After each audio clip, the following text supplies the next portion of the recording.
Hello student and welcome on my channel जिसका नाम आप जानते हैं वरद विनायक क्लासेस। और इस चैनल पर आपको क्लास 10 की प्रीवियस ईयर्स के chapter wise previous years question provide कराए जा रहे हैं। तो क्लास 10 की जो प्रीवियस ईयर्स के चैप्टर वाइज क्वेश्चन है उसी की श्रृंखला में हमारे पास आज हम 2 और 3 मार्क्स के क्वेश्चन स्टार्ट करेंगे, जिसके अंदर आपकी स्क्रीन पर फर्स्ट क्वेश्चन ये है। इसको क्वेश्चन को मैं रीड कर रहा हूं, आप समझिए क्वेश्चन क्या है और वीडियो को पॉज करके पहले इस क्वेश्चन को खुद ट्राई करिए। तो देखिए क्वेश्चन क्या है कि 3 अलार्म्स क्लॉक्स आपके पास है जो रिंग हो रही हैं एट द रेगुलर इंटरवल पे, जिसका पहला इंटरवल पहले क्लॉक का इंटरवल 20 मिनट, दूसरे क्लॉक का इंटरवल 25 मिनट और तीसरे क्लॉक का इंटरवल जो आपके पास है वो 30 मिनट्स का है। अब ये दोनों एक बार 12 नून पर बीप कर चुकी हैं, तो अब आपको बताना है कि कितने मिनट के बाद ये फिर से बीप करेंगे अपने फर्स्ट टाइम के रेस्पेक्ट में। तो ये क्वेश्चन आपके पास है, वीडियो को पॉज करिए, क्वेश्चन को सॉल्व करिए। तो देखिए आप तक अब आपने क्वेश्चन सॉल्व कर लिया होगा, तो अब मैं आपको इसका आंसर प्रोवाइड करा रहा हूं। ये आंसर आप अपने आंसर से मैच कराइए। तो देखिए इस क्वेश्चन को करने के लिए सबसे पहले जब भी आपको मैं इस क्वेश्चन को थोड़ा सा समझाने की कोशिश कर रहा हूं, समझिए। अगर ऐसे क्वेश्चन आपके कई टाइप से आ सकते हैं, जैसे ये रिंग है, रिंग के रेस्पेक्ट में आ सकता है, अलार्म क्लॉक के रेस्पेक्ट में। आपके पास ऐसे भी आ सकता है कि 3 पर्सन है जो रनिंग में है और अलग अलग टाइम पर वो रन करके एक पॉइंट तक पहुंचते हैं। तो आपके पास वो दे कि वो पहले पॉइंट पर या उस पॉइंट पर अगर किसी टाइम पर पहुंच चुके हैं, तो दूसरी बार अगर वो दूसरे राउंड में आएंगे तो कितने टाइम के बाद एक दूसरे को वापस मिलेंगे। इस टाइप से भी क्वेश्चन सॉल्व करने के लिए आ सकता है। तो अगर इस टाइप के क्वेश्चन आपके पास हो तो हम उनमें सबसे पहले ये चीज चेक कर लीजिए। अगर आपको 2 या 3 आपको टर्म्स दे रखे, 4 टर्म्स दे रखे हैं, तो उन सबका पहले जब आपको वो मीट का कुछ कंसेप्ट दे, जब कोई चीज एक दूसरे से मिल रही है एक बार, फिर वो दूसरी बार कब मिलेगी, तो उस टाइप का अगर कोई कंसेप्ट दे तो आपको कुछ नहीं करना होता, आपको सिर्फ उन सारे नंबर्स का पहले आप निकालिए एलसीएम, और जैसे ही आपके पास एलसीएम आ जाएगा तो जो गिवन नंबर होगा उसके साथ उस नंबर को ऐड कर दीजिए, आपका नेक्स्ट टाइम आ जाएगा। क्यों? क्योंकि ये सारी चीज अपने एलसीएम अपने लीस्ट कॉमन फैक्टर के अकॉर्डिंग मिलती हैं। आप आफ्टर दैट एक के बाद एक। तो अगर हम इनका एलसीएम फाइंड कर लेंगे तो हमें पता चल जाएगा कि ये एक बार कब मिलेंगे, कितने मिनट के बाद एक दूसरे को मीट करेंगे। तो देखिए पहला नंबर आपके पास है 20 मिनट, तो आप इसका एलसीएम निकालेंगे। फिर आपके पास दूसरा है 25 मिनट, इसका भी आप फैक्टर निकालिए, और 30 मिनट, इनके भी आप प्राइम फैक्टर फाइंड करिए। और प्राइम फैक्टर फाइंड करने के लिए एज यूजुअली आपको जैसे इस टाइप से आपके फैक्टर आप क्लास 3rd 4th में या 6th में करते आए हैं, तो आप यहाँ पर वो कर सकते हैं। 2 से डिवाइड देंगे 10 आ जाएगा, 2 से डिवाइड देंगे 5, 5 से डिवाइड देंगे 1। अब देखिए ये 2 टाइम्स हैं, तो 2 raise to the power 2 into 5। अब ऐसे 25 को आप देखेंगे तो 25 जो होता है 5 रेज़ टू द पावर 2 होता है, 5 into 5 25। 30 जो होता है वो 5 into 3 into 2, 2 5 जा 10 एंड 10 3 जा 30। तो इस टाइप से आप अपने फैक्टर को फाइंड कर सकते हैं। इस चीज में आप एक चीज ध्यान रखिएगा कि जो फैक्टर आपको कॉमन लगता है उसी के नीचे रखिए, उससे आपको कॉमन लेने में, एलसीएम बनाने में, एससीएफ बनाने में इजी होगा। तो अब आपके पास यहाँ पर आपको क्या निकालना है, एलसीएम। जैसे ही आप एलसीएम की तरफ चलेंगे तो पहले आप कॉमन फैक्टर देखिए, ये आपके पास कॉमन फैक्टर है, तो कॉमन यहाँ पर क्या है 5, और 5 में जब भी हम एलसीएम लेते हैं तो पहले कॉमन वैल्यू को लिखते हैं। अब कॉमन में जब एलसीएम फाइंड करते हैं तो सबसे हाईएस्ट पावर उस प्राइम फैक्टर की जो आप कॉमन ले रहे हैं उसकी सबसे हाईएस्ट पावर आप चेक करिए। तो इसमें सबसे हाईएस्ट पावर कौन सी है, 2 है, तो इसलिए 5 रेज़ टू द पावर 2। अब इसके बाद ये कॉमन फैक्टर है तो इसको लीजिए, तो ये आपके पास 2, इसमें भी हाईएस्ट पावर चेक करिए, इसकी 2 है, 2 into 3 जो बचा हुआ है वो आप राइट कर देंगे। अब इसकी वैल्यू कितनी होगी, देखिए 25 into 4 और into 3, एट 25 4 जा 100 एंड 100 3 जा 300 मिनट। तो after 300 minute it will meet together, एक दूसरे को वापस ये 300 मिनट के बाद मिलेंगे। तो इन मिनट्स को पहले आप किस में कन्वर्ट करेंगे, आवर्स में। तो जैसे ही आवर्स में कन्वर्ट करेंगे तो आपको आवर्स में कन्वर्ट करने के लिए as usually you know very well कि आपको किससे डिवाइड देनी चाहिए, यस बताइए 60 से। तो यस 60 से आप इसे डिवाइड देंगे तो ये आ जाएगा 6 5 जा 30। 5 आवर्स के बाद ये तीनों बेल, ये तीनों अलार्म्स एक दूसरे को फिर से मीट करेंगे। तो अब मुझे ये बताइए, ये 12 नून पर पहले बजे हैं, बीप करें, तो 5 घंटे के बाद फिर बीप करेंगे। तो मुझे ये बताइए कि कितने टाइम पर दोबारा से बीप करेंगे। तो 12 के बाद 5 आवर्स और ऐड कर दीजिए, आपके पास नया टाइम आ जाएगा जिस पर ये दोबारा से बीप करेंगे। तो देखिए न्यू टाइम, तो new time that is the 12 नून और प्लस 5 आवर्स, तो दैट्स वैल्यू इज 5 PM। तो 5 PM पर ये अगेन आपको बीप करते हुए सुनाई देंगे।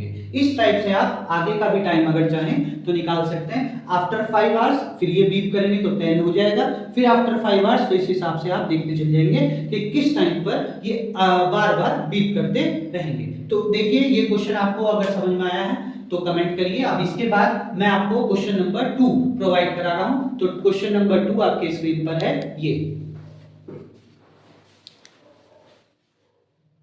तो नेक्स्ट क्वेश्चन आपके स्क्रीन पर है ये, आप इससे चेक करिए। क्वेश्चन वेरी इंपॉर्टेंट है। Prove that √3 is an irrational number. ये इस चैप्टर का सबसे इंपॉर्टेंट क्वेश्चन है। ये क्वेश्चन के चांसेस आपके पास 99% आने के होते हैं। अब ये क्वेश्चन कई तरीके से आता है, जैसे √3 आ जाए, √2 प्रूफ करने को आ जाए, √5 प्रूफ करने को आ सकता है, √7 प्रूफ करने के लिए आ सकता है। तो सबको इरेशनल प्रूफ करना है। तो इस टाइप का अगर क्वेश्चन है तो पहले तो इस क्वेश्चन को आप याद जरूर कर लीजिएगा कुछ भी, आपको ये क्वेश्चन जरूर मिलने वाला है बोर्ड के अंदर। तो इस क्वेश्चन को करना जरूरी है। तो देखिए मैं इसी क्वेश्चन को समझाऊंगा और सारे क्वेश्चन इस एक ही क्वेश्चन से आपको एक्सप्लेन कर दिए जाएंगे। क्वेश्चन कई टाइप आया है तो इसीलिए पॉज करिए, अगर आपको ये क्वेश्चन आता है तो सॉल्व भी पहले खुद करके देखिए। तो आपने सॉल्व कर लिया होगा, अब देखिए इसका सॉल्यूशन हम कैसे करेंगे। Question very important. तो क्वेश्चन में देखिए √3 इज इरेशनल नंबर। अगर आपसे कभी क्वेश्चन पूछा जाए कि कोई नंबर है, कोई इरेशनल है, तो आपको कुछ नहीं करना, पहले जो गिवन है उसका अपोजिट आप सपोज करिए। यहां पर बोल रहा था √3 as irrational number, so you have to suppose कि let √3 be a rational number. Irrational की जगह रेशनल आप सपोज करके चलिए। तो let √3 is a rational number, ये आप सपोज कर लेंगे। अब रेशनल नंबर की डेफिनेशन पर चलिए। रेशनल नंबर की डेफिनेशन क्या होती है कि वो नंबर जो P/Q की फॉर्म में राइट किया जा सकता है। तो इसको हम P/Q की फॉर्म में राइट करेंगे, just like √3 is equal to P/Q। अब ये P/Q की डेफिनेशन बताएंगे, क्योंकि हमने तो ले लिया P और Q, पर आपने ये तो बताया नहीं कि P और Q है क्या। तो उसके लिए आपको यहां पर इसे बताना पड़ेगा, where P and Q are two coprime number. ये आपके पास कैसे हैं? को-प्राइम नंबर है। को-प्राइम नंबर का मतलब होता है कि इन दोनों नंबर्स के P और Q के बीच में कोई भी कॉमन फैक्टर नहीं है, इस वजह से हमने इसे को-प्राइम नंबर कहा। अब इसके बाद आप इस Q को इधर लेके जाइए, तो √3Q is equal to P। ये आपके पास सेकेंड लाइन आ गई। अब इस लाइन में √3 आ रहा है। √3 को हटाने के लिए आप जानते हैं कि जब भी हमें रूट हटाना होता है तो हम दोनों साइडों का स्क्वायर करते हैं। तो square on both side, square on both side. अब स्क्वायर करिए, जैसे ही आप स्क्वायर करोगे तो √3 से 3 तो कैंसिल हो जाएगा, रूट से स्क्वायर कैंसिल हो जाएगा, ओनली 3 बचेगा, और Q का square Q² is equal to P²। अब आप एक चीज, इस चैप्टर की थ्योरम है, क्या है थ्योरम है कि अगर कोई नंबर P², कोई नंबर है आपके पास, जस्ट फॉर एन एग्जांपल मैं आपको एक चीज बता रहा हूं, चलो P² की जगह आप थोड़ी देर के लिए एक नंबर सपोज करके देखते हैं, जैसे 4 का, चलिए 6 का स्क्वायर लिखते हैं, 6 का स्क्वायर। अब जैसे ही 6 का स्क्वायर देखते हैं तो ये आपके पास वैल्यू आती है 36, सही। अब मुझे ये बताओ 36 क्या मैं ऐसा लिख सकता हूं कि 3 से डिविजिबल होगा? आप कहोगे यस सर 3 से डिविजिबल है। कितने टाइम डिविजिबल है? 12 टाइम डिविजिबल है। 12 3 36, राइट है। तो इसका मतलब 36 3 से डिविजिबल है, 36 3 से प्रॉपर डिविजिबल हो जाएगा, कट जाएगा। तो इसका मतलब क्या है कि 36 को अगर मैं 3 से डिवाइड दूं तो वो प्रॉपर डिविजिबल होगा, उसका रिमाइंडर आपके पास 0 आ जाएगा। अब क्या यही कंडीशन, सेम ऐसी कंडीशन यहां नहीं फिल हो रही है? यहां भी तो बन रही है। देखिए 3 जो है पी स्क्वायर को प्रॉपर कट सकता है अकॉर्डिंग टू दिस सिचुएशन।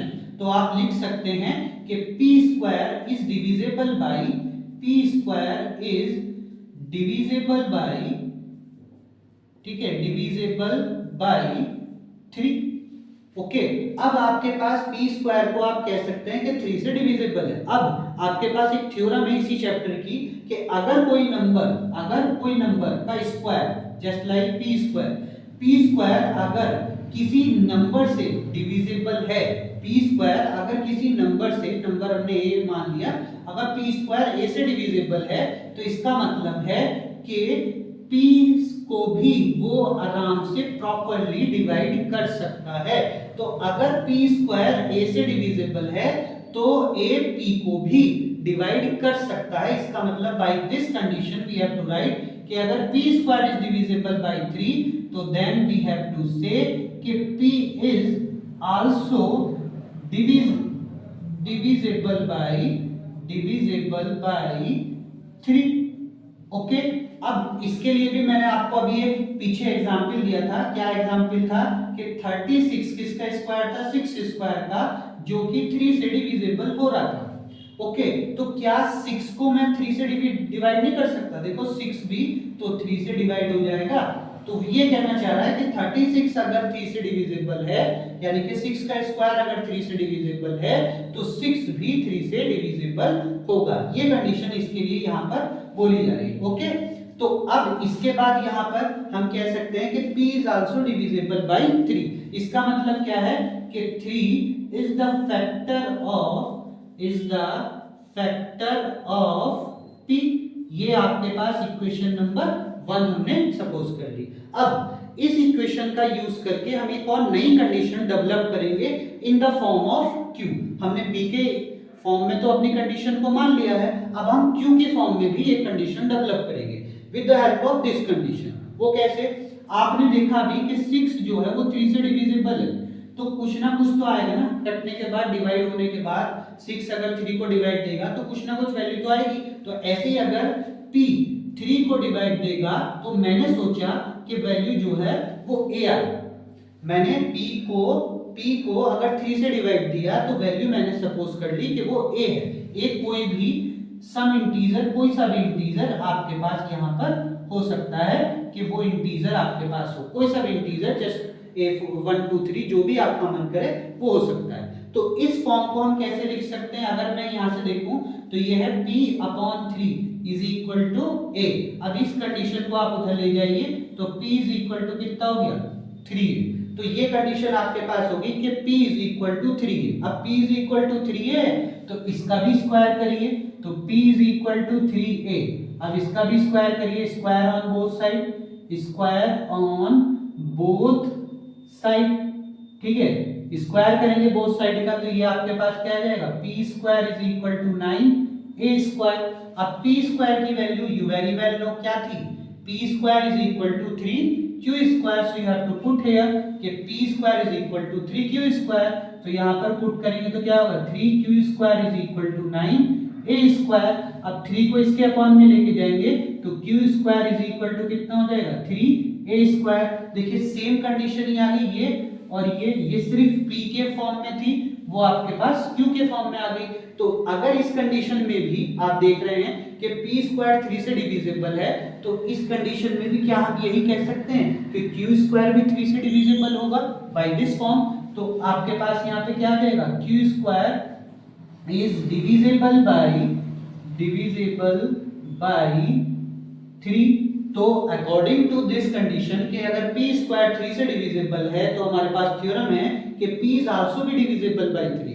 तो इसमें भी वही अप्लाई कर सकते हैं। अगर Q स्क्वायर 3 से डिविजिबल है तो Q भी 3 से डिविजिबल होगा। तो Q is also divisible bye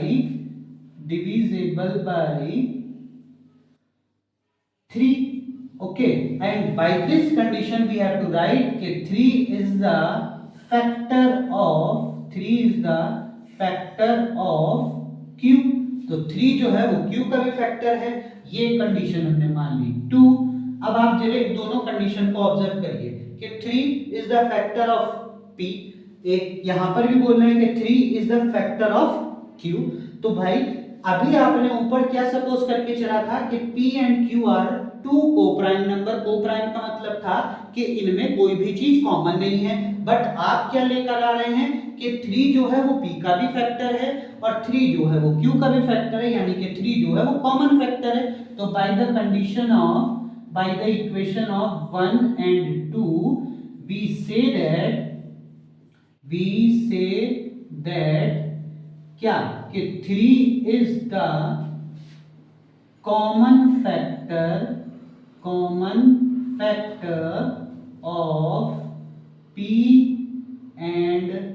P and Q both, क्योंकि 3 जो है भाई P का भी फैक्टर है Q का भी फैक्टर है, तो इसका मतलब 3 जो है वो दोनों का कॉमन फैक्टर है। बट हमने जो सपोज किया था वो सपोज किया था कि P और Q में कोई कॉमन है ही नहीं, तो इसका मतलब जो हमारा अजम्पशन है वो हमारा रॉन्ग है, जो हमने माना है वो हमारी कंडीशन क्या है, रॉन्ग है। तो यही लिखेंगे कि by this condition, by this we say that our assumption are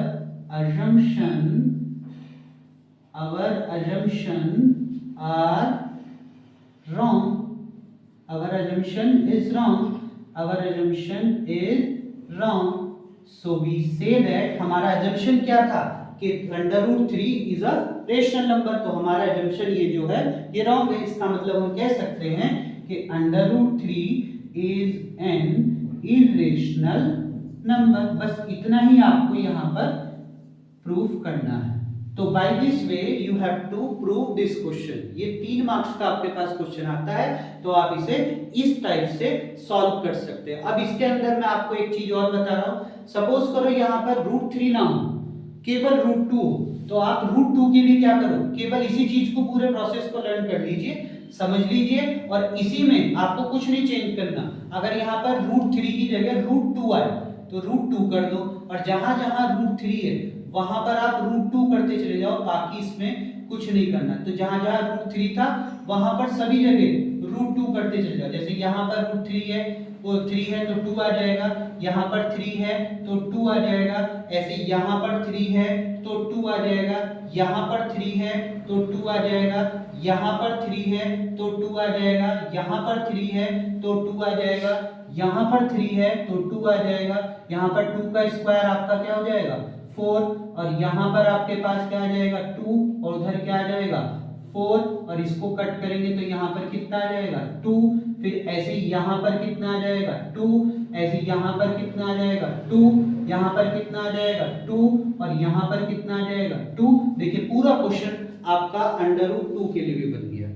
ऐसे ही आप √5 के लिए कर सकते हैं, जहां जहां 2 है वहां पर 5 आ जाएगा, और जहां पर इसका स्क्वायर होना है 5 का वहां पर 5 का स्क्वायर। ऐसे ही आप √7 के लिए भी कर सकते हैं। तो यही क्वेश्चन आप √3 के लिए भी यूज कर सकते हैं, √2 के लिए भी यूज कर सकते हैं, और √5 के लिए भी यूज कर सकते हैं। तो by this way you have to solve this type of question. तो अब इसके बाद मैं आपके पास लेकर आ रहा हूं नेक्स्ट क्वेश्चन, जो आपकी स्क्रीन पर है। ये नेक्स्ट क्वेश्चन आपकी स्क्रीन पर है थर्ड, जो आपके पास यहाँ पर है। ये भी वेरी इंपॉर्टेंट क्वेश्चन है, सेम उसी पैटर्न पर, जिसमें क्या है given that √2 is an irrational number. √2 आपके पास इरेशनल नंबर है, and you have to prove कि 5 + 3√2 इज एन इरेशनल नंबर। ये आपको यहाँ पर प्रूफ करके दिखाना है। बट एक चीज इसने आपको गिवन दी है कि √2 को आपको इरेशनल रख सकते हैं आप। तो देखिए इस क्वेश्चन को पहले आप खुद सॉल्व करिए, अपने आप सॉल्व करके देखिए, और फिर जो मैं सॉल्यूशन कराऊंगा उससे मैच कराइए। तो देखिए क्वेश्चन का सॉल्यूशन आपने कर लिया होगा, अब मैं इसका सॉल्यूशन बता रहा हूं। तो देखिए सबसे पहले आपको एज यूजुअली जो मैंने अभी पीछे आपको क्वेश्चन कराया कि √3 इज ए इरेशनल नंबर, वो आपको प्रूफ करना था। तो मैंने आपसे क्या कहा था कि जब भी इस टाइप के कभी भी क्वेश्चन आए तो आप उसके अपोजिट वैल्यू को सपोज करिए। जैसे 5 + 3√2 इज एन इरेशनल, तो इरेशनल की जगह आप इसे रेशनल सपोज करके चलिए। तो देखिए हम इसको रेशनल सपोज कर रहे हैं। Let 5 + 3√2 is an irrational, sorry यहाँ पर आप सपोज करेंगे अ रेशनल नंबर, ठीक है। तो वो यहाँ पर क्या है, एक रेशनल नंबर है। 5 plus 3 under root 2 is a rational number. Irrational की जगह रेशनल सपोज करिए। अब रेशनल की सेम सिचुएशन जो आपको अभी बताई क्या होती है, p अपॉन q की फॉर्म में हम नंबर को राइट कर सकते हैं। तो यहां पर भी राइट करेंगे 5 plus 3 under root 2 is equal to p upon q, where p and q are two co-prime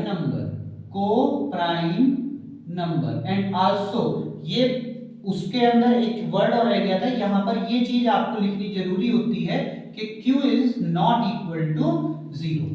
okay, तो जो अंडर रूट 3 वाला था उसके अंदर भी आप ये चीज ऐड कर लीजिएगा कि q is not equal to 0, क्योंकि रेशनल नंबर की प्रॉपर डेफिनेशन क्या होती है कि p अपॉन q की फॉर्म में तो होना चाहिए, साथ में q नॉट इक्वल टू 0 भी होना चाहिए। तो ये चीज आपको इसके अंदर और ऐड करनी है। तो यहां पर देखिए कि p और q क्या है आपके पास, को प्राइम नंबर, दैट्स मीन कि p और q में कोई भी चीज कॉमन नहीं है।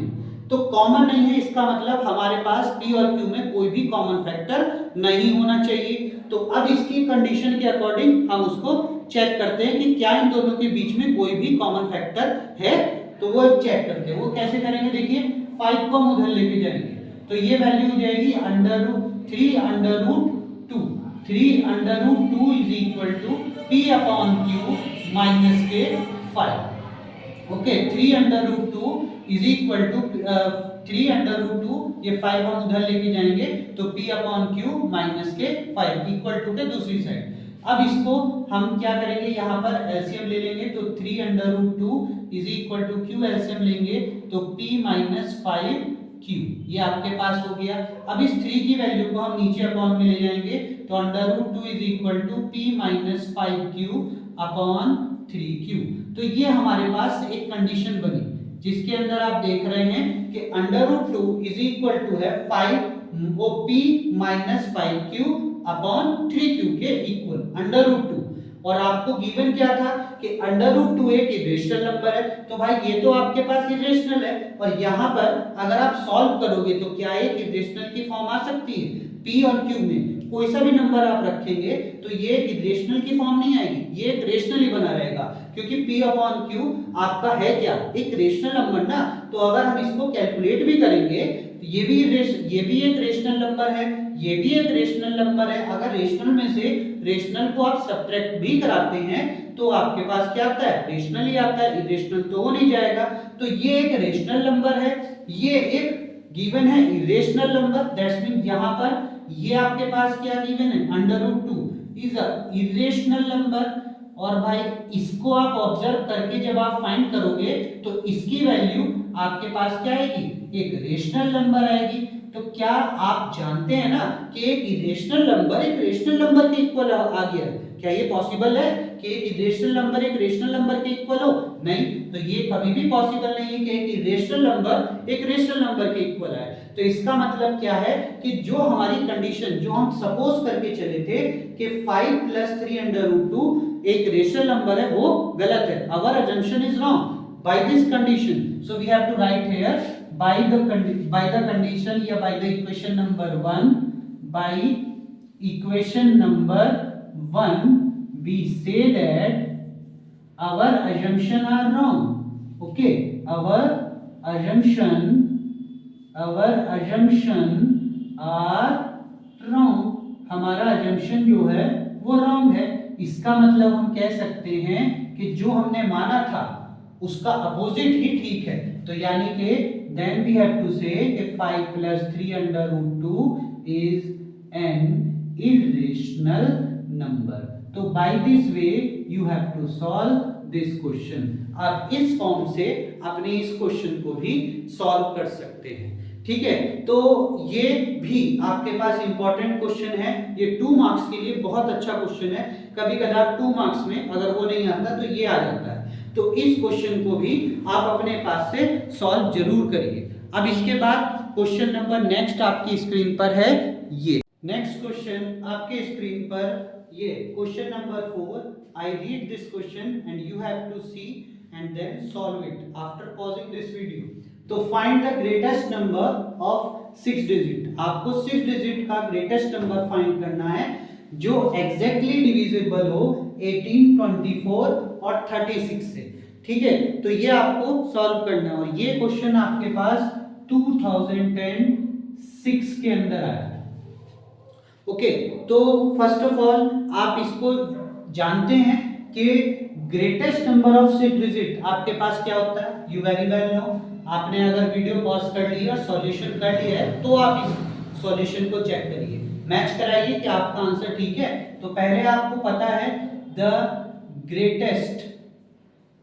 ग्रेटेस्ट नंबर ऑफ 6 डिजिट आपके पास कौन सा होगा? The greatest number of 6 digit is equal to 9999999, 6 time 9 आपके पास सबसे बड़ा नंबर होगा जो 6 डिजिट का होगा। अब आपको एक चीज नंबर दे रखी है कि वो ग्रेटेस्ट तो होना चाहिए, साथ में 18 से, 24 से और 36 से कंप्लीटली डिविजिबल भी होना चाहिए। तो इसके लिए मैंने आपसे पहले भी कहा था कि जब भी अगर कभी ऐसी कोई कंडीशन आए कि exactly divisible by a particular number, तो आप इन सबका क्या निकालेंगे? इन सबका आपको निकालना चाहिए एलसीएम।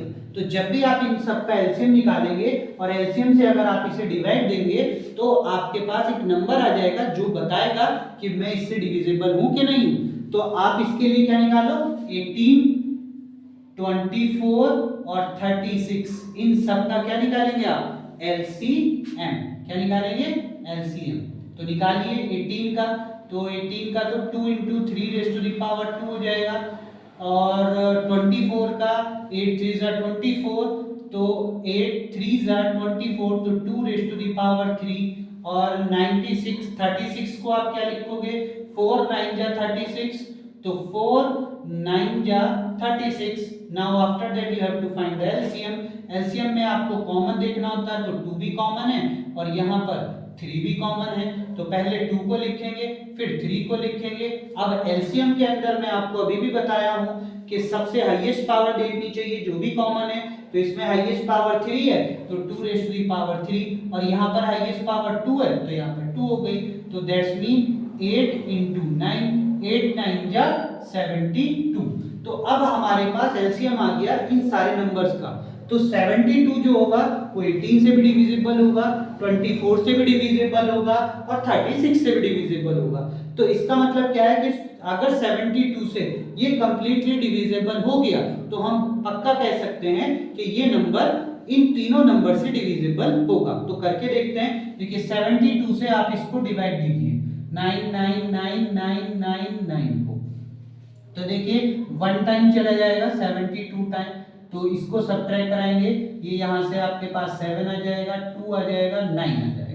अब इसके बाद 72 की टेबल में देखेंगे कि इससे छोटी डिजिट आपके पास कौन सी होती है। तो हम यहाँ पर देखेंगे 3 से अगर मैं इसे करूं तो 216 आ जाएगा। 72 की अगर मैं 3 से मल्टीप्लाई करूंगा तो 216 आ जाएगा, जिसकी वैल्यू आपके पास क्या आ जाएगी? 6 3, ये 63। तो इसमें से सब्ट्रैक्ट होकर क्या आ गया? आपकी ये डिजिट भी आ चुकी है, अब ये वाली डिजिट आएगी 9 यहाँ पर। अब इसके बाद देखेंगे कि 72 के टेबल में 639 से छोटी डिजिट कौन सी आती है। तो 8 टाइम आई थिंक ये जा सकता है, तो 8 से मल्टीप्लाई करिए, 8 2 जा 16 और ये 57। अब इसको सब्ट्रैक्ट कराइए फिर से, तो यहाँ से सब्ट्रैक्ट कराओगे ये 3 हो गया, यहाँ पर भी आपके पास जैसे ही सब्ट्रैक्ट कराओगे 3 आएगा, फिर यहाँ से आप सब्ट्रैक्ट कराओगे तो 6 आ जाएगा जी। 13 7 6, ठीक है। नेक्स्ट वाली डिजिट आप निकालेंगे 9, फिर से ये नंबर आया, 8 टाइम ही जाएगा, 5 7 6, सब्ट्रैक्ट कराएंगे वही 63 आ जाएगा। नेक्स्ट डिजिट आपके पास 9 है, एंड देन आफ्टर अगेन 80 आएगा, तो 75 76, इसको सब्ट्रैक्ट कराओगे तो 63 आ जाएगी। तो यानी कि 6 टाइम 9 72 से कंप्लीटली डिविजिबल है नहीं, 63 आपका यहाँ पर रिमाइंडर आ रहा है। तो अब आप क्या करें? नंबर निकालने के लिए इस नंबर में से 63 को सब्ट्रैक्ट करा दीजिए। अगर 63 हम इसमें से घटा देना तो ये कंप्लीटली डिविजिबल हो जाएगा। तो इसका मतलब जो ग्रेटेस्ट नंबर है आपका, greatest number of 6 digit, okay, और वो जो है which is exactly divisible, which exactly